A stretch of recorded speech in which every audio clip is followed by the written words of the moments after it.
Hello student, good morning. देखिए हमारे जो लेसन थे जिसके अंदर हम बात करें, जो फर्स्ट जो बायोलॉजी से रिलेटेड लेसन थे उनमें से हमने जो लेसन थे इनके अंदर फिजियोलॉजी का लेसन है, इम्यूनिटी का लेसन है और जेनेटिक्स का लेसन है। ये तीनों लेसन है वो कंप्लीट किए। अब जो नेक्स्ट जो लेसन रहता है यदि इसकी बात करें तो ये फर्स्ट लेसन है और फर्स्ट लेसन में फूड एंड ह्यूमन हेल्थ।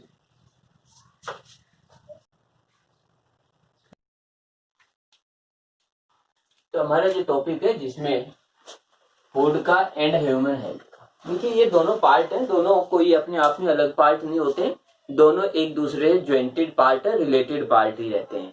यदि फूड की बात करें तो ह्यूमन हेल्थ अपने आप ही शो हो जाता है। तो इस तरीके से ये कहें कि ये दोनों अलग पार्ट न होकर के साथ साथ इनकी स्टडी चलती है, या कहें कि इनसे रिलेटेड। अब हम देखिए किस तरीके से देखते हैं। वैसे मैं बता देता हूं, जैसे एक है फूड और एक है न्यूट्रिशन या डाइट। देखिए फूड और न्यूट्रिशन डाइट, वैसे बेसिकली ये कुछ एक इनमें डिफरेंस रहता है, लेकिन हमारे सिलेबस के अकॉर्डिंग यदि हम इन दोनों जो वर्डिंग्स हैं फूड एंड न्यूट्रिशन, इन दोनों की डेफिनेशन यदि एक ही लिखते हैं, यानी फूड एंड न्यूट्रिशन की डेफिनेशन को यदि हम कॉमनली लिखते हैं तो हमारे सिलेबस के अकॉर्डिंग इनको हम ये कहें कि गलत नहीं माना जाएगा। तो यहाँ पर देखिए दोनों की डेफिनेशन अलग अलग लिखने की जरूरत नहीं है, चाहे एक साथ लिख सकते हैं चाहे इनको अलग अलग करके लिख सकते हैं। मैं थोड़ा इनमें डिफरेंस बता देता हूँ। फर्स्ट देखिए फूड, तो फूड इज ए मटेरियल और substance which eaten by us that is necessary for body. यानी फूड एक बॉडी के लिए नेसेसरी पार्ट है जिसे हम ईट के द्वारा या कहें कि खाने के द्वारा जो ग्रहण कर लेते हैं, बॉडी के अंदर लेते हैं। तो हम ये कहें कि फूड जो रहता है एक ईटन जो प्रोसेस रहती है जिसमें जो फूड जो रहता है उसको खाया जाता है, तो वो सभी सब्सटेंस जो रहते हैं वो सभी फूड की कैटेगरी में आ जाते हैं।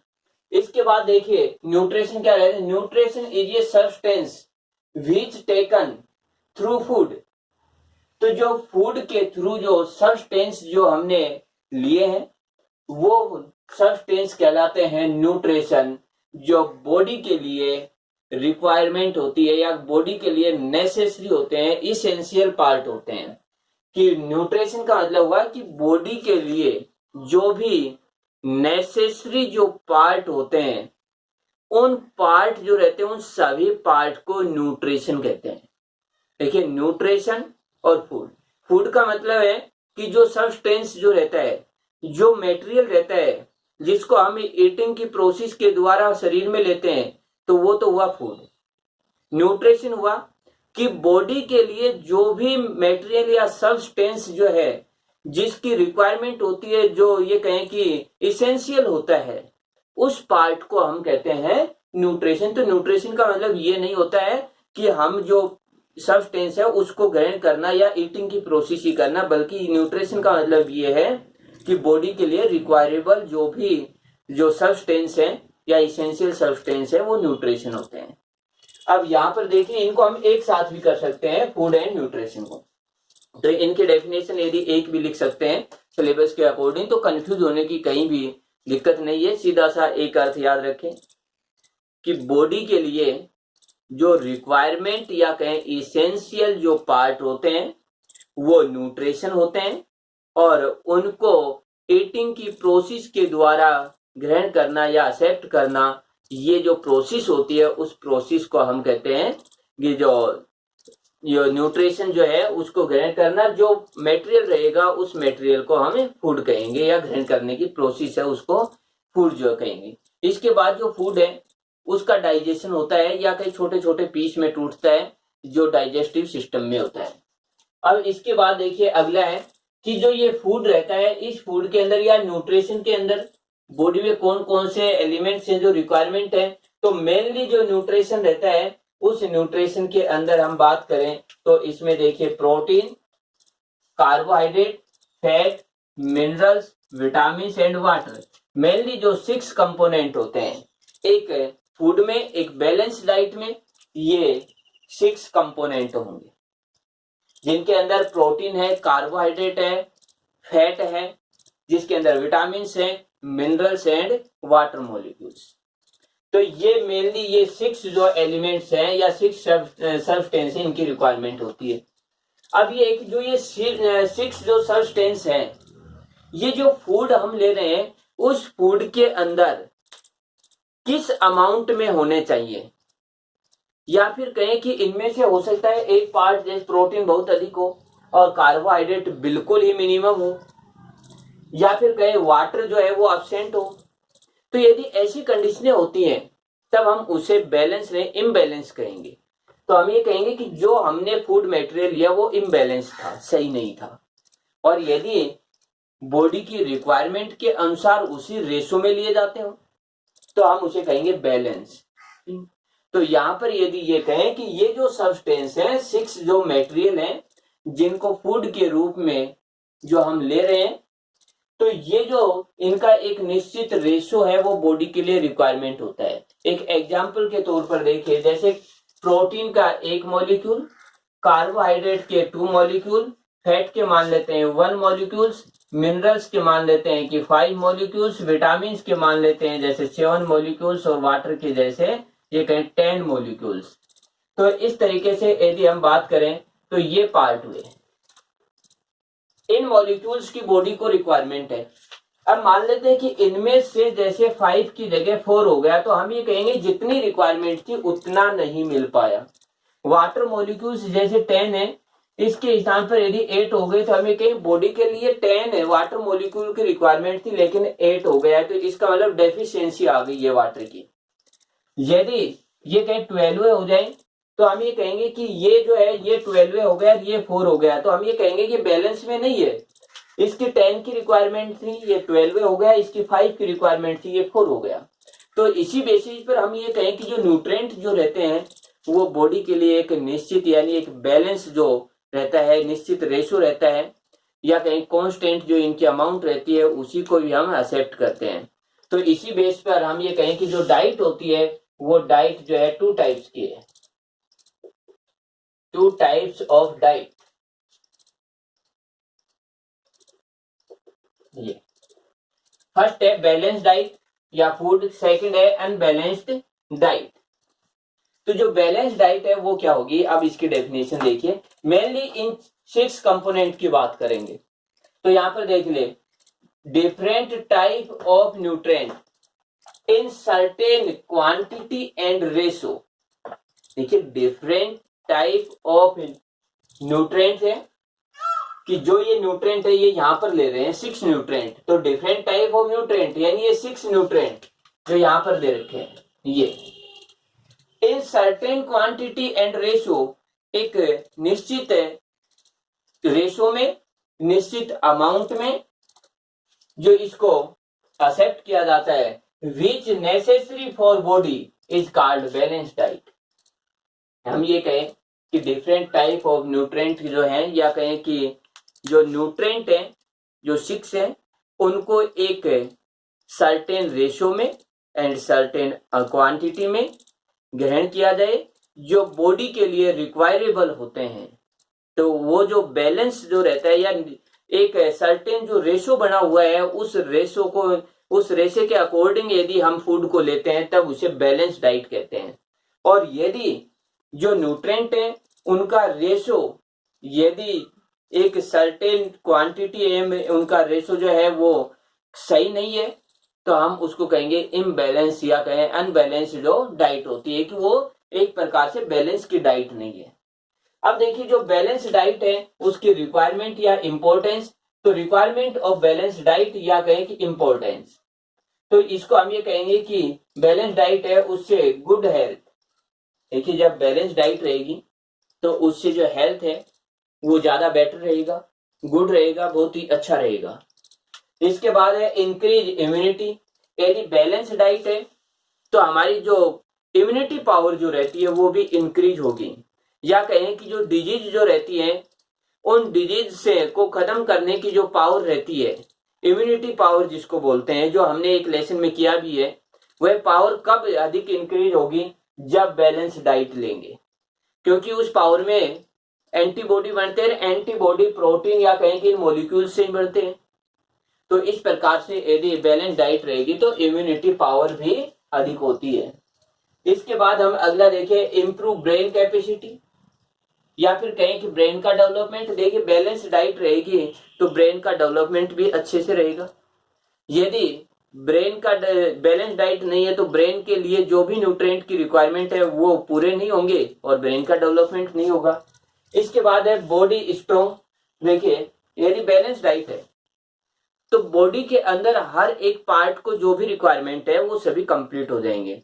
जैसे हम बात करें कि कैल्शियम हुआ, कैल्शियम की यदि रिक्वायरमेंट कंप्लीट होती है तो हमारी बोन्स हैं वो स्ट्रांग होंगी। ऐसे ही यदि प्रोटीन की रिक्वायरमेंट पूरी होगी तो इम्यूनिटी पावर भी अधिक हो जाएगी। इसी प्रकार से यदि कार्बोहाइड्रेट है, फैट है तो एनर्जी अधिक मिलेगी। यदि विटामिन हैं, मिनरल्स हैं तो मेटाबॉलिज्म रिएक्शन अच्छे से होंगी। वाटर मॉलिक्यूल्स है तो वो भी मेटाबॉलिज्म के लिए रिक्वायरमेंट होता है। तो इस तरीके से ये यदि एक बैलेंस में होंगे, जितनी रिक्वायरमेंट है उतने होंगे, तो हम ये कहेंगे कि बॉडी स्ट्रांग हो जाती है। तो ये पार्ट आते हैं बैलेंस डाइट जो होती है, उस बैलेंस डाइट के क्या प्रॉफिट होते हैं, क्या इंपॉर्टेंस होती है। अब हमारे जो सिलेबस की बात करें उसके अंदर ये कहें कि कुछ एक पार्ट दे रखे हैं, जैसे विटामिन है, मिनरल्स हैं, या फिर कहें कि वाटर है, फैट है, कार्बोहाइड्रेट है, तो इनसे रिलेटेड दे रखे हैं कि इनकी डेफिशिएंसी हो जाती है। यानी यहां पर क्या कहा, अनबैलेंस्ड डाइट। यदि अनबैलेंस्ड जो डाइट रहती है उसको मेल न्यूट्रिशन भी बोलते हैं। तो जो मेल न्यूट्रिशन या अनबैलेंस्ड डाइट रहती है, इसके अंदर कोई भी एक मटेरियल है उसकी डेफिशिएंसी हो जाती है इनमें से।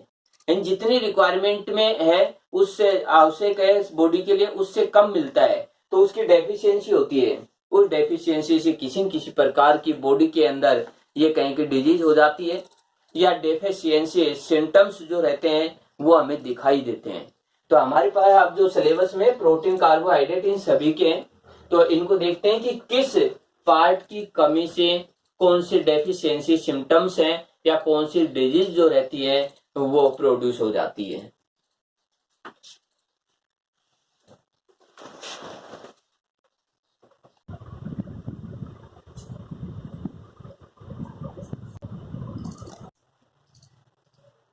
देखिए विटामिन मेल न्यूट्रिशन, हम ये कहें विटामिन जो है उसकी डेफिशिएंसी हो जाती है तो हम उसे कहते हैं कि विटामिन मेल न्यूट्रिशन। तो इसके बाद देखिए कि जो विटामिन है उनके टाइप्स की बात करें, बॉडी के अंदर कितने विटामिन है, कितने टाइप्स के हैं। तो vitamin A, B, C, D, E and K, ये विटामिन हमारी बॉडी में प्रेजेंट रहते हैं, इनकी रिक्वायरमेंट होती है।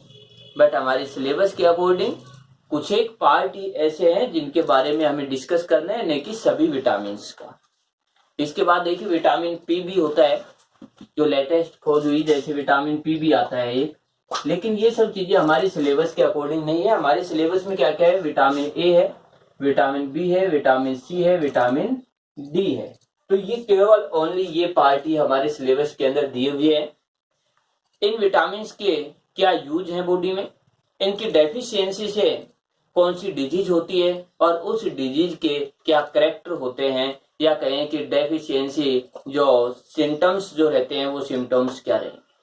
तो ये सब चीजें देखनी है मेनली इन जो 4 हैं इन्हीं की। अब देखिए इनमें से जो हम फर्स्ट बात करें विटामिन ए की, इसका साइंटिफिक नेम है रेटिनॉल। देखिए विटामिन ए है, इसका साइंटिफिक नेम है रेटिनॉल। इसके बाद इसके कारण जो इसकी डेफिशिएंसी है, इससे जो डिजीज होती है वो नाइट ब्लाइंडनेस, कि नाइट के अंदर या कहें कि लो लाइट होती है उस समय स्पष्ट या क्लियरली जो हमें दिखाई नहीं देता है, तो हम ये कहें नो क्लियर विजन, कि लो लाइट या नाइट में नो क्लियर विजन इसका सिम्टम्स है। और यदि ये बात करें तो हम ये कहें ये आई से रिलेटेड है। और यदि इसकी बात करें तो देखिए कि विटामिन ए होता है, विटामिन ए एक आंखों के लिए, आई के लिए एक बहुत ही इंपॉर्टेंट है।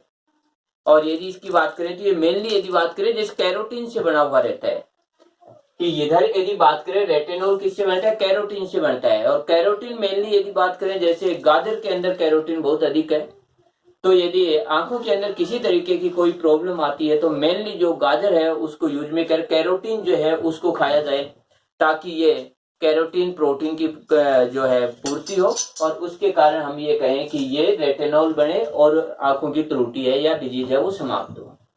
इसके बाद हम कहें कि विटामिन सी, विटामिन सी को एस्कॉर्बिक एसिड बोलते हैं। साइंटिफिक नेम क्या हुआ, एस्कॉर्बिक एसिड। इससे जो डिजीज है वो स्कर्वी है। स्कर्वी के अंदर देखिए कि ये रहता है ब्लीडिंग गम्स या डिशाइनिंग ऑफ टीथ। देखिए हम ये कहें कि जो गम है या मसूड़े बोलते हैं, जहां पर ये कहें जो टीथ हैं वो हमारे जो बोन्स होते हैं या फिर कहें कि हमारे तो जो बोन्स होती हैं हमारे, इन बोन्स के साथ में हमारे टीथ है वो ज्वाइंट रहते हैं, बट इनको ज्वाइंट करने के साथ साथ ये जो टीथ हैं इनको स्टेबिलिटी जो प्रोवाइड होती है वो गम से प्रोवाइड होती है, मसूड़ों से होती है। तो जो मसूड़े रहते हैं या गम्स हैं इनसे ब्लीडिंग होने लग जाती है, ब्लड आने लग जाता है यदि विटामिन सी की कमी हो जाए। Second part, decaying of teeth, की जो टीथ होते हैं वो उनका ये कहें कि डीनेचुरेशन हो जाने लग जाता है, या कहें कि जो टीथ है उनका विघटन होने लग जाता है। तो ये जो पार्ट होते हैं, इसके बाद अगला विटामिन आता है विटामिन डी, जिसको कैल्सीफेरॉल बोलते हैं। इसके डेफिशिएंसी से जो डिजीज होती है वो रिकेट्स है। और रिकेट्स के कैरेक्टर यदि देखें तो देखिए मेनली विटामिन जो डी होता है उसका यूज हम ये कहें बोन्स में होता है। तो बोन्स जो है उनके अंदर होता है, इसकी डेफिशिएंसी से कवर्ड लिम्ब बोन और ब्लो लेग, ये कहें कि जो हमारी जो बोन्स होती है वो कवर्ड हो जाती हैं, लेग जो है उनमें त्रुटि हो जाती है। और यहाँ पर ये भी एक ध्यान देने की बात है कि विटामिन डी का सिंथेसिस या कहें कि विटामिन डी हमें कहें कि हमारे फूड में ये सप्लीमेंट नहीं होता है, बट विटामिन डी का सिंथेसिस हमारी स्किन सनलाइट में करती है। तो ये भी एक कंपलसरी पार्ट हो गया कि हमें जैसे एवरीडे सनलाइट के अंदर भी कुछ टाइम के लिए रहना जरूरी रहता है, वो भी मॉर्निंग टाइम के अंदर ज्यादा अच्छा रहता है, बेटर रहता है। तो ये जो विटामिन डी ये काफी इंपॉर्टेंट क्वेश्चन है कि विटामिन डी का जो सिंथेसिस होता है वो कैसे होता है। तो विटामिन डी का सिंथेसिस हमारी स्किन के द्वारा सनलाइट के अंदर किया जाता है। इसके बाद हम बात करें कि विटामिन बी1, तो देखिए बी जो रहता है ये केवल इतना ही नहीं है, हमारे सिलेबस में इतना है, इसको बोल देते हैं विटामिन बी कॉम्प्लेक्स, यानी बी कॉम्प्लेक्स। तो बी कॉम्प्लेक्स में विटामिन बी1 है, विटामिन बी2 है, बी3 है, बी5 है, बी6 है, बी7 है, बी10 है, बी12 है और बी17 है। इस तरीके से हम ये कहें कि विटामिन बी है वो केवल सिंगल विटामिन बी न होकर के इसके बहुत सारे यानी टाइप्स हैं। इनमें से हमारे सिलेबस में only vitamin B1, बी2 and B3 तक ही है, इससे आगे का हमारे सिलेबस में नहीं दे रखा है। तो यहाँ पर देखिए विटामिन बी है, इसका जो साइंटिफिक नेम है थायमिन हुआ। इसके बाद जो है इससे जो डिजीज होती है वो बेरी इसकी डेफिशिएंसी से बेरी डिजीज होती है और काफी बार ये क्वेश्चन आता भी है। इसके बाद देखिए लेस हार्ट बीट, इसके बाद weakness of nerve and muscles, कि हार्ट बीट है वो स्लो हो जाती है। इसके बाद जो है नर्वस सिस्टम या नर्व सेल्स होती हैं, मसल्स होती हैं, उनके अंदर भी वीकनेस आ जाती है।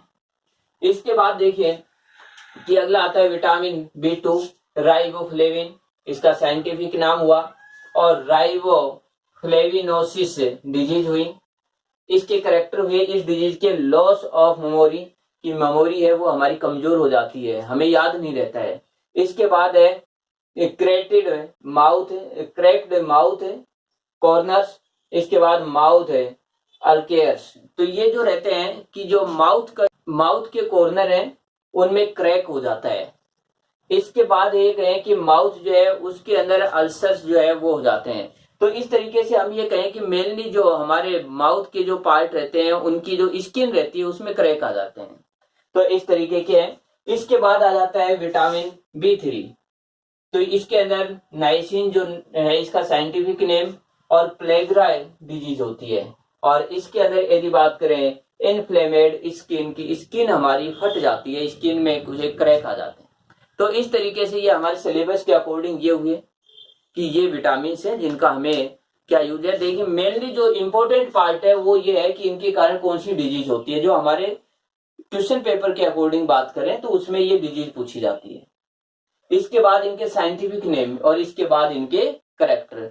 मैक्सिमम इनकी डिजीज से रिलेटेड ही पूछा जाता है, किस विटामिन की डेफिशिएंसी से कौन सी डिजीज हो जाती है। यहाँ पर देखिए अब इनके मैं थोड़ा सा बता देता हूँ। विटामिन ई एंड के विटामिन ई जो रहता है वो हमारे हेयर्स के लिए रिक्वायरमेंट होती है। इसके कारण जो रहता है फर्टिलिटी जो रहती है वो भी डिपेंड करती है। तो विटामिन ए की डेफिशिएंसी से फर्टिलिटी में कमी होगी, हमारे जो हेयर्स होते हैं वो ब्रेक डाउन होंगे, टूटेंगे। तो इस तरीके से एक तो ये विटामिन जो के रहता है ये ब्लड क्लोटिंग से रिलेटेड है कि जब भी ब्लड जो रहता है उसका सीक्रेशन हो जाता है तो विटामिन के की वजह से ही क्लोटिंग की प्रोसेस होती है। तो इस तरीके से ये हुए हमारे विटामिन के पार्ट जिनकी डेफिशिएंसी से कौन सी डिजीज होती है। अब देखिए हमने जो पार्ट लिए थे, विटामिन है, प्रोटीन है, कार्बोहाइड्रेट है, फैट है, मिनरल्स है एंड वाटर है। तो अब अगले पार्ट की बात करते हैं कि जो हमारा जो बैलेंस डाइट के अंदर जो अगला न्यूट्रिएंट है उसकी डेफिशिएंसी से कौन सी क्या करेक्टर होंगे या सिम्टम्स हैं वो प्रेजेंट होते हैं। ये नेक्स्ट जो है प्रोटीन मेल न्यूट्रिशन। तो प्रोटीन जो माल न्यूट्रिशन की यदि बात करें तो प्रोटीन की जो डेफिशिएंसी हो जाएगी तो उससे बॉडी के अंदर कौन सी डिजीज जो रहती है वो प्रोड्यूस हो जाती है, क्या उनके करेक्टर रहते हैं। तो मेनली यहाँ पर हमारे सिलेबस के अकॉर्डिंग 2 डिजीज जो है जिनके बारे में यहाँ पर डिटेल से दिया हुआ है। तो प्रोटीन की यदि डेफिशिएंसी होती है तो यहाँ पर है डेफिशिएंसी ऑफ प्रोटीन।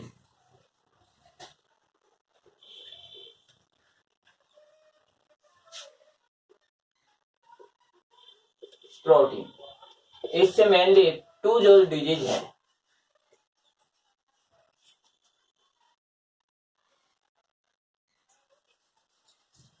तो 2 डिजीज जो है इनकी बात करें तो यहाँ पर देखिए फर्स्ट है क्वाशियोर्कोर। तो जो क्वाशियोर्कोर जो डिजीज रहती है यदि इसकी बात करें तो इसके देखिए कुछ एक करेक्टर्स हैं और साथ में ये किसकी कमी से होती है। तो ओनली प्रोटीन डेफिशिएंसी यदि हमारे फूड के अंदर या न्यूट्रिशन जो रहता है उसमें ओनली प्रोटीन की डेफिशिएंसी है, इससे अलावा जैसे कार्बोहाइड्रेट है, फैट है, विटामिन है या कहीं मिनरल्स हैं वो सभी सफिशिएंट अमाउंट में है। तो इससे जो डेफिशिएंसी प्रोड्यूस होती है वो होती है क्वाशियोर्कोर, ओनली प्रोटीन की डेफिशिएंसी। देखिए इन दोनों में यही डिफरेंस है। तो इसके कारण जो करेक्टर जो शो होते हैं उन करेक्टर्स की बात करें तो देखिए ये जो डिजीज होती है up to 5 years only children में होती है या कई छोटे बच्चों में ही होती है जिनकी एज 5 ईयर तक होती है। अब इसकी जो है डेफिशिएंसी सिम्टम्स देखें, हम ये कहें कि इसके जो डेफिशिएंसी सिम्टम्स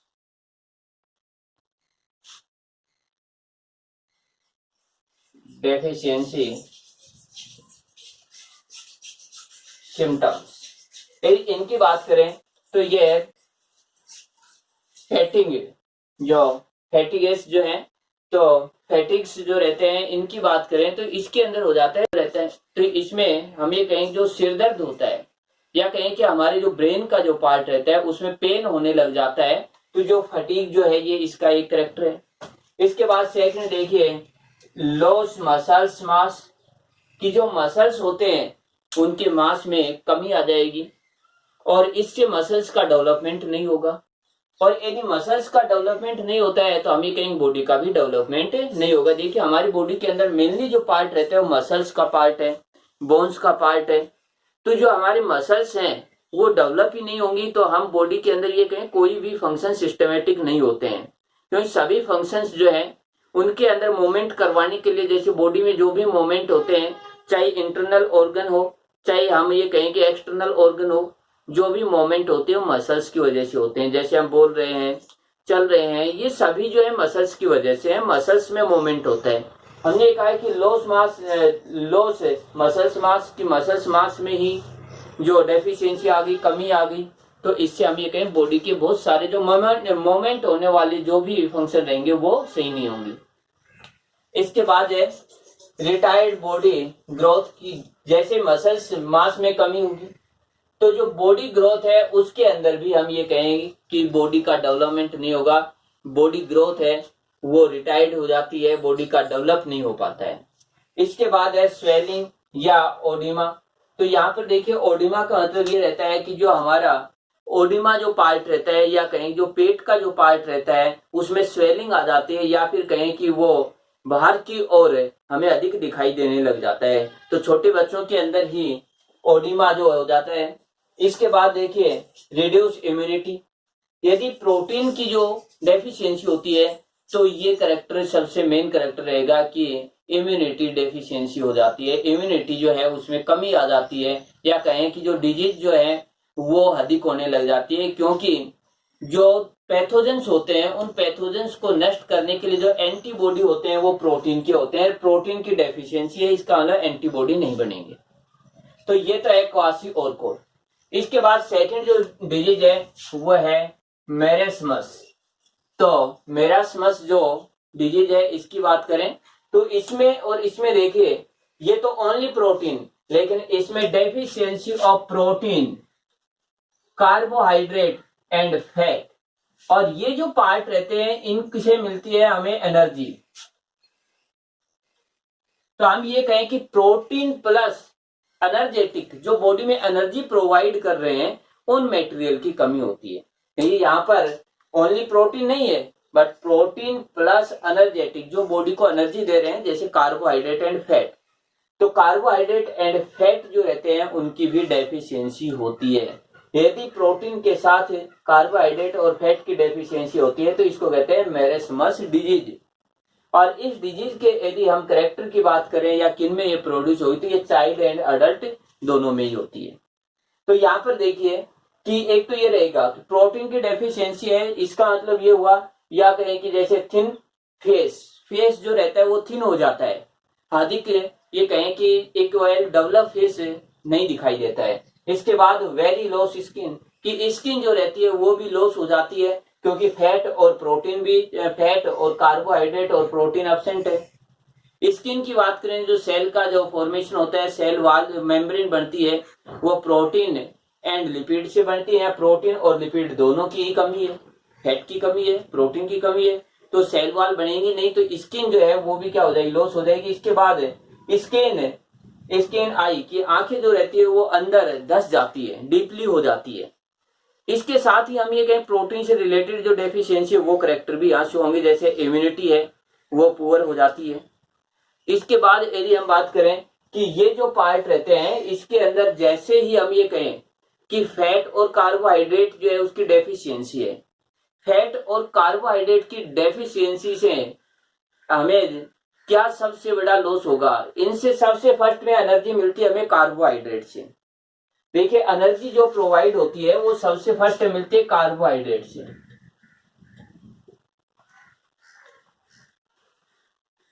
कार्बोहाइड्रेट यदि हमारी बॉडी के अंदर कार्बोहाइड्रेट नहीं होता है तब हमें एनर्जी मिलती है फैट से, फैट भी नहीं होता है तब मिलती है प्रोटीन से। नहीं, सबसे फर्स्ट में जो हम एनर्जी के रूप में यूज लेते हैं वो कार्बोहाइड्रेट को, बॉडी में कार्बोहाइड्रेट है वो खत्म हो गया है तब हम लेते हैं फैट को, फिर फैट भी खत्म हो जाती है तब हम यूज में लेते हैं प्रोटीन को। तो इस तरीके से हम यूज करते हैं। यहाँ पर तो हम ये कह रहे हैं कि protein and fat and carbohydrate है सभी की डेफिशिएंसी है। इसका मतलब बॉडी को एनर्जी तो मिलेगी नहीं, बॉडी अपने कोई भी फंक्शन है वो सही तरीके से नहीं कर पाती है, या फिर कहें कि जो भी जिस भी व्यक्ति में या ह्यूमन के अंदर ये होती है उसमें वीकनेस बहुत अधिक हो जाएगी। तो ये थे प्रोटीन से रिलेटेड जो या प्रोटीन की डेफिशिएंसी से होने वाली जो डिजीज है इनकी बात कर रहे थे। तो अब तो ये तो थे हमारे प्रोटीन के। देखिए ये इंपॉर्टेंट है, बीमारियां जो हैं इनके बारे में क्वेश्चन आते हैं, इनके अंदर डिफरेंस करना ही बहुत जरूरी है कि प्रोटीन से या प्रोटीन प्लस कार्बोहाइड्रेट या प्रोटीन फैट जो है उसकी भी कमी है। इसके बाद अगले जो पार्ट आते हैं हमारे देखिए कौन से पार्ट बचे हैं, मिनरल न्यूट्रिएंट बच गए। इसके बाद हम बात करेंगे जो फैट है उसकी, वाटर मॉलिक्यूल्स एंड बात करें कि जो कार्बोहाइड्रेट है। तो मिनरल न्यूट्रिएंट्स हैं उनके अंदर भी देखिए काफी जो एलिमेंट्स हैं, जैसे आयरन हुआ, जैसे हम बात करें कैल्शियम हुआ, जैसे हम बात करें मैग्नीशियम हुआ, नाइट्रोजन हुआ। तो ये सारे जो एलिमेंट्स हैं, इन एलिमेंट्सों के अंदर क्या क्या रिक्वायरमेंट है हमारी बॉडी की, इन एलिमेंट्स की, इनकी डेफिशिएंसी से कौन से कैरेक्टर प्रोड्यूस होते हैं। तो ये जो पार्ट है, इन पार्टों को हम जो नेक्स्ट वीडियो है उसके अंदर करेंगे कि mineral nutrient, fat, carbohydrate and water molecules या जल, ये इनकी कमी से क्या डेफिशिएंसी करेक्टर होंगे या बॉडी पर क्या इफेक्ट पहुंच जाते हैं।